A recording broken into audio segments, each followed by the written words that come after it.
오두막 편지 세 번째 안으로 귀 기울이기. 가난한 절이 그립다.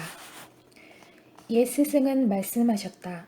도를 배우는 사람은 무엇보다도 먼저 가난해야 한다.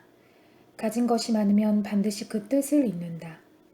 예전에 출가 수행자는 한 벌 가사와 한 벌 바리떼 외에는 아무것도 지니려고 하지 않았다. 사는 집에 집착하지 않고 옷이나 음식에도 생각을 두지 않았다.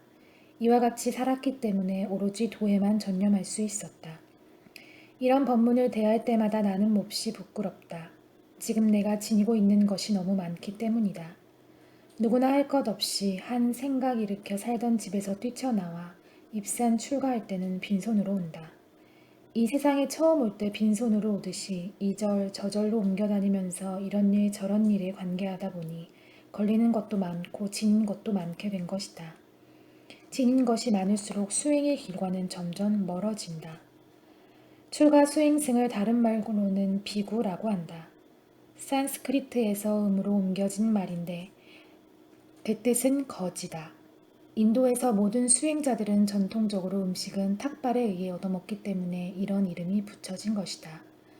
일반 거지와는 달리 빌어서 먹으면서도 그 지향하는 바가 다르다.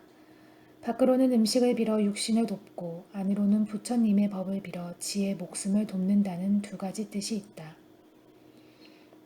이와 같은 거지들이 모여 사는 곳이 절이다. 시대의 흐름에 따라 옛날과 한결 같을 수 없는 것은 수행자라고 해서 예외는 아니다. 하지만 시대의 어떤 흐름 앞에라도 그 근본 정신을 잃는다면 수행자의 존재 의미는 사라지고 만다. 수행자들이 사는 세계를 흔히 출세간이라고 하는데 생활 양식이 세속이나 다름이 없다면 굳이 출세간이라고 말할 것이 무엇인가? 오늘날 산중이나 도시를 가릴 것 없이 수행자가 분수에 넘치고 흥청거리는 것은 뜻있는 사람들이 한결같이 지적해온 바다. 나라 안이 온통 경제 위기로 인해 일터를 잃는 실업자가 무수히 거리로 쏟아져 나오고 살 길이 막막하여 스스로 목숨을 끊는 사람들이 늘어가는 지금 이런 참담한 현실을 망각한 채 씀씀이를 함부로 하면서 흥청거릴 때인가. 지난 봄 볼일이 생겨 몇 차례 내가 예전에 살던 절에 가서 2, 3일씩 묵고 온 적이 있다. 내가 혼자서 조촐히 살던 때와는 달리 모든 것이 넘치고 있는 것을 보고 놀라지 않을 수 없었다. 시주의 물건이 얼마나 무서운 것인가를 그들은 모르고 있었다. 옛 스승들은 한결같이 가르치신다. 배고프고 가난한 데서 수행자의 보리심이 싹 트는 것이라고. 시주의 은혜를 많이 입으면 그 무게에 짓눌려 제정신을 차리기가 어렵다. 휴정선사도 그의 선가 구감에서 출가 수행자에게 간곡히 타일렀다. 출가하여 수행자가 되는 것이 어찌 작은 일이랴. 편하고 한가함을 구해서가 아니며 따뜻이 입고 배불리 먹으려고 한 것도 아니며 명예와 재물을 구해서도 아니다. 생사를 면하려는 것이며 번뇌를 끊으려는 것이고 부처님의 지혜를 이으려는 것이며 갈등의 수렁에서 뛰쳐나와 중생을 건지기 위해서다. 가난한 절에서 살고 싶은 것이 내 소원이요 염원이다. 보다 단순하고 간소하게 사는 것이 수행자로서 본질적인 삶이라고 나는 믿고 있기 때문이다. 한 시주의 갸륵한 뜻으로 길상사를 세워 개헌하던 날 나는 대중 앞에서 다음과 같은 말을 했다. 요즘 절과 교회가 호사스럽게 치장하고 흥청거리는 것이 이 시대의 유행처럼 되고 있는 현실에서 이 절만은 가난하면서도 맑고 향기로운 청정한 도량이 되었으면 좋겠다고 했다. 어떤 종교단체를 막론하고 그 시대와 후세에 모범이 된 신앙인들은 하나같이 가난과 어려움 속에서 믿음의 꽃을 피우고 열매를 맺었다는 역사적인 사실을 상기시켰다. 또한 이 절은 불자들만이 아니라 누구나 부담 없이 드나들면서 마음의 평안과 삶의 지혜를 나눌 수 있기를 바란다고 덧붙였다. 사석에서 몇 차례 밝힌 바 있듯이 내 자신은 시주의 뜻을 받아들여 절을 일으키는 일로서 할 일이 끝난 것이다. 운영은 이 절에 몸담는 사람들이 알아서 할 일이다. 절을 세우는 데에 함께 동참한 크고 작은 시주들에게 나는 늘 고마움을 간직하고 있다. 부처님의 가르침을 믿는 마음에서 기꺼이 참여한 시주의 공덕은 이 도량이 존속되는 한 결코 소멸되지 않을 것이다. 이 기회에 한 가지 밝혀둘 것은 절은 어떤 개인의 재산이 아니라 종단의 공유물이라는 사실이다. 시주가 이 도량을 나에게 의탁하여 절을 만들었다고 해서 어찌 내 개인의 절일 수 있겠는가. 길상사가 마치 내 개인 소유의 절인 줄로 알고 그동안 경양 각지의 많은 사람들이 물질적인 도움을 청해올 때마다 나는 참으로 곤혹스러웠다. 낱낱이 응답을 못해드린 점 이해해 주기 바란다. 현재 내가 몸담아 사는 산중의 오두막은 여러 가지로 불편한 환경이다. 그럼에도 불구하고 나는 이곳에서 단순하고 간소하게 내 식대로 살 수 있기 때문에 7배째 기대고 있다. 어디를 가보아도 내 그릇과 분수로는 넘치는 것을 감당할 수 없어 나는 이 오두막을 거처로 삼고 있는 것이다. 거듭 밝히는 바이지만 나는 가난한 절이 청정한 도량이 그립고 그립다. 게을물에 벼루를 씻다. 비가 내리다가 맑게 갠 날 개울가에 앉아 흐르는 물에 벼루를 씻었다.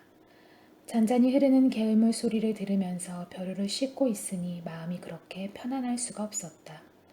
문득 내 안에서 은은한 묵향이 배어 나오는 것 같았다.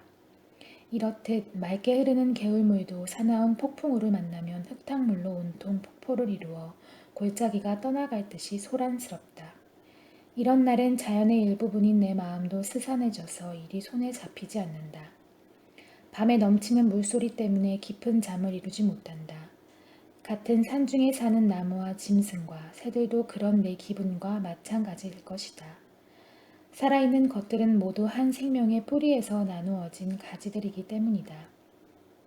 인적이 끊긴 깊은 산중에서 길을 잃고 헤매던 나그네가 그 산중에 은거하고 있는 한 노승을 만나 마을로 내려가는 길을 물었다. 노승은 한마디로 흐름을 따라가게 라고 일러주었다. 산중의 개울물은 이 골짝 저 골짝을 거쳐 마침내는 사람들이 모여 사는 촌락으로 지나가게 마련이다. 흐름을 따라가라는 이런 가르침은 인생의 길목에도 적용될 것이다. 세상을 살다가 갈 길이 막히면 절망을 한다. 이런 때는 뛰어넘을 수 없는 벽 앞에서 절망할 게 아니라 흐름을 찾아야 한다. 그 흐름은 마음이 열려야 만날 수 있다. 지금까지 쌓아온 벽을 미련 없이 허물고 다리를 놓아야 한다. 사람과 사람 사이를 갈라놓는 것은 벽이고 이어주는 것은 다리다. 벽은 탐욕과 미움과 시세움과 어리석음으로 인해 두터워가고 다리는 신의와 인정 그리고 도리로 인해 놓여진다. 다리는 활짝 열린 마음끼리 만나는 길목이다.